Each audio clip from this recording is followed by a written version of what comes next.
mean, it was still agonizing. People that I thought I respected, this isn't happening. You know, how am I doing? In my head and my heart. I feel like I've kind of blocked that out. You know, and it's like I learned from it. I keep my attitude right. You know, how am I doing? That he has showcased to the baby boomers out there of what is possible if you take care of yourself. Is that what you think? You think? We're aware of your mobility issues. He is no different in my mind than a Rich Froning. As a matter of fact, I think that what Dave represents is something that's more appreciated because it's achievable.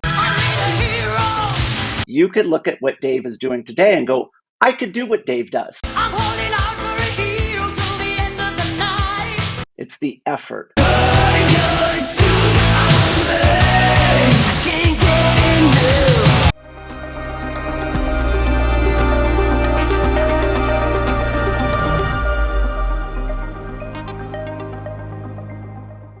Yo, and welcome to the epic conclusion of the three-part series in which Lauren Khalil talks to both David Hippensteel and Chris Hinshaw on the Morning Chalk-Up's YouTube channel. As I've said in the other videos, go check that thing out in its entirety so that you know that I'm not taking things out of context. Let's roll. And so, you know, but you just learn to adapt. And so you do the But best so you you can. knew when you submitted the video that I'm probably going to get some no reps, but it's worth the risk for the ultimate goal. The hell with that, man. You either bet big or go home. Is For that me, correct? It was. For me, it was absolutely. Okay. Yeah. You got to risk it to get the biscuit. Aye, aye, my brother. What led to you ultimately pulling yourself out of the competition?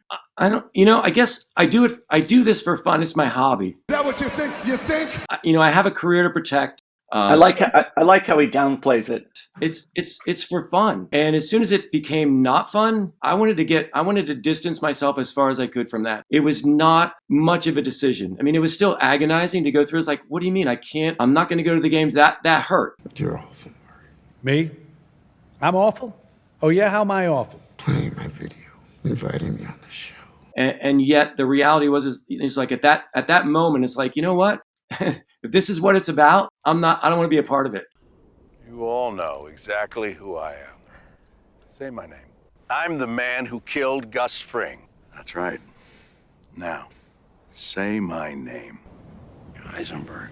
Look at my comment sections, dude. People in your age groups are commenting on this situation because they hate what you're doing. And so Were you getting comments from people? Like, were people reaching out to you because of the no reps? People that I thought I respected. You sound like you're making excuses. Turn that thing around, and how about the people that you thought you respected, they thought they respected you? Oh no, understand what it's like to be Dave Hippensteel. It's like, well, maybe they expected something from you. And that I thought knew me. And I'd see comments and it's like, man, this isn't happening. Everybody just yells and screams at each other. Nobody's civil anymore. And fortunately, at the same time, from very many very successful CrossFitters, Annie Thorsdottir, Rich Froning, people would ask me. We got a name dropper. Dave Hippensteel, the name dropper. Room's completely soundproof. And bulletproof. Also, Kurt Schilling's been in here, because I know him.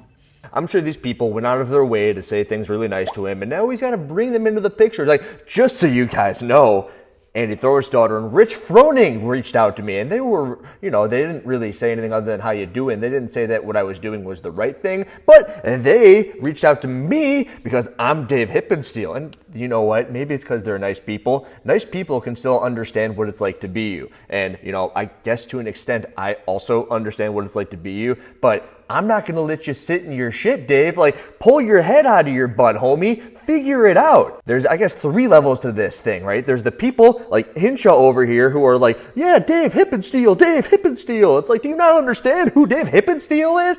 And then you've got people like Annie and Rich who Dave Hippensteel had to make everyone know that he knows. He's a name dropper. But they're sitting there and they're doing good things, right? They are good people. You can tell that they're good people. They want to make sure that he, who is probably in a good place, is, felt loved. Everyone deserves to be felt loved. That's what friends do. They don't just like prop you up when you're doing the wrong thing. They make sure that you're okay, and maybe they're not going to also give you the bad stuff. That's what I'm here for. There's people out there who are trying to say, dude, be the best version of yourself, because that's what we want from you. It's what we come to expect from yourself. But you want to sit there with Hinshaw, who's going to say that everything you're doing is bright and shiny rainbows. Like, yeah, get to the muscle ups. Do whatever you need to do to get the muscle ups. And then you're also going to name drop the people out there who are being good, because if they talk to me, it's got to be good, right? How am I doing? Because they knew what's going on in my head and my heart. But unfortunately, the negativity just drove me away. So yeah, that to me is crushing. Yeah, it's the spirit. We gotta learn in this sport especially, and as we age, let's we got to learn and be focused on, it's the motivation that people struggle with, and what is behind the motivation to be an athlete and to pursue to be your best. And it's really the spirit that's within us that's striving for excellence. Don't know what you're doing, Nicholas.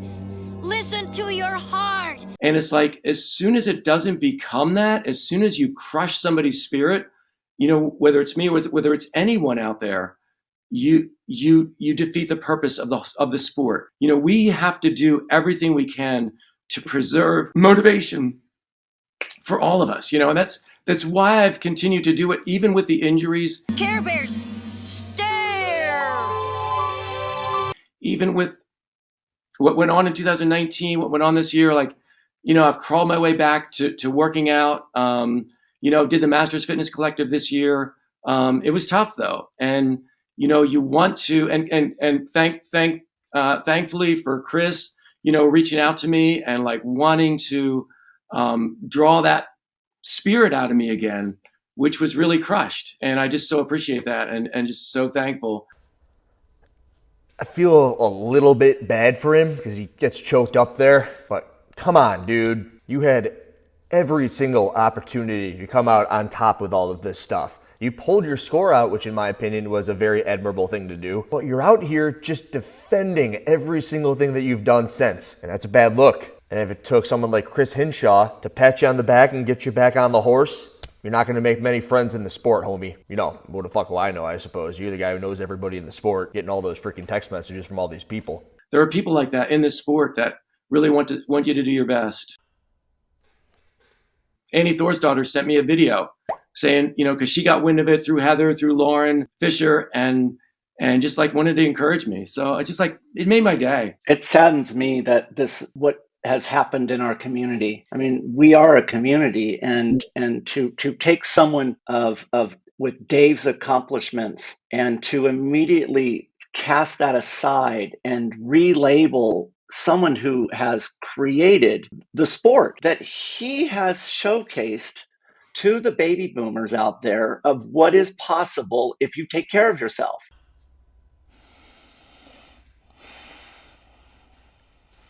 How many freaking injuries has he brought up on this episode alone? I know my other thing that I put out, it was injury this, injury that. I can't move my shoulders, my knees hurt, and I can't freaking stand up straight because my back. This is your legacy because it's what you've put out there. And he is, in my opinion, one of the people that is held in the highest regard. He is no different in my mind than a Rich Froning or a Matt Frazier. As a matter of fact, I think that what Dave represents is something that's more appreciated because it's achievable. In a couple of sentences back to back right there, Hinshaw somehow bows down to him, saying he's in the same land as the Fraziers and the Fronings of the world. But then he also somehow manages to burn the ever-living out of him by saying it's achievable. And I know in the last clip I said something about this is your legacy because it's what you put out there, and all this guy had to do was take his couple of championships right off into the sunset and say, this is what I lived with as a result of what I put into this sport. The ongoing battle with the injuries and the narrative that you're spinning about how I can't do this because this hurt, I can't do that because that hurt. There was a way to spin this where he came out on top 100%. I mean, he still even could do it. Will he? I don't think so. But I always like being proven wrong. I look at what Tia does, but it's not attainable. But if you are healthy in CrossFit and you're 30 years old, you could look at what Dave is doing today and go, I could do what Dave does. Started to destroy my shoulders. But can you do it when you're 66, 67 years old? He can't even do it when he's 66, 67 years old, dude. And to think that our community is destroying that kind of passion, I don't find that's what I entered this sport for. I felt that this sport is about taking the person who finishes last. Always remember, if you ain't first, you're last. And treat them with the same level of respect as the person that wins, because we recognize and appreciate effort. In the affiliate, not in the quarterfinals. Not genetics. It's the effort. Who brought up genetics? What? Why are you bringing up genetics? Like that's why when Dave announced, I think he's done and wants to focus on his dental practice, that was crushing, because it's not a loss for me, it's a loss for our community. I agree, but I agree for different reasons. Because imagine this arc, all right? Dave Hippensteel has this video come out. He can't move. Why can't he move? Because he's never put time into his mobility work. I mean, he says he has, but has he really? I don't know. Maybe he has. It doesn't matter! And if he hasn't and he can't do it, maybe he just can't do it. Because, as he keeps on stating over and over and over and over and over and over and over again, it's all about the dentist practice.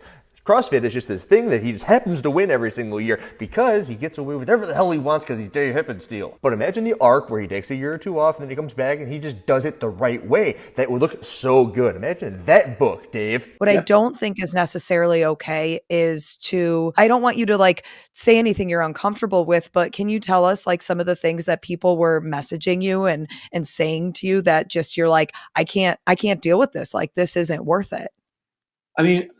I feel like I've kind of blocked that out, and I've purposely not going back. Rewind 6 to 8 months, and Hiller comes into CrossFit, and everyone's saying whatever the hell that they want. And you know what I did? I did what most people don't do, is I went into the worst place on earth, Reddit, and I still do it. They make a video about it or a freaking thread about Andrew Hiller. I'm like, what are these people saying? Because I want to know. I don't block it out. I think I remember just about everything, and it just sits in there, and it's like, okay, just so you know, people say this stuff about you, and if there's something good, because sometimes there are good things to read in there, it's like, oh, I could probably make that a little bit better. And I'm sure that just about 90% of the stuff that was said to him was bad. But you hear he says he's blocked it out. He's like, I just don't remember that period of my life, which means he's not going to learn from it at all. And I've had my share of no reps, and it's like I learned from it. I keep my attitude right. And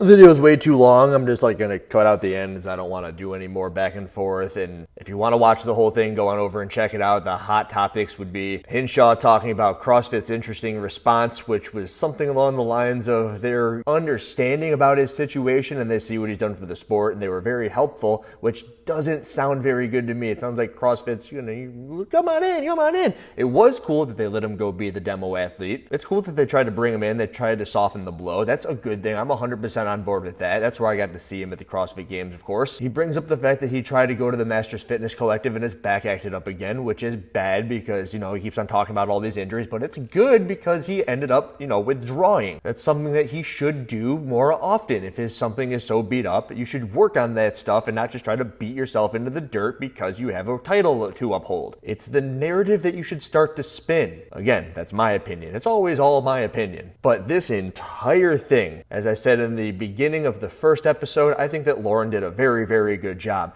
I think that Hippensteel comes off as somebody who's constantly playing the victim. I think he's got a circle of people around him who only say the things that he wants to hear. Have you seen what it's like out there, Murray? Do you ever actually leave the studio? And he has lived like that for some time. Maybe it's just a situation he's put himself into. And of course, that's spearheaded by Hinshaw right here, which while some of the stuff does hold some ground, a lot of it seemed rather ridiculous, if you ask me. To be continued. Keep powering my YouTube channel, Dave Hippensteel. Andrew Hiller out.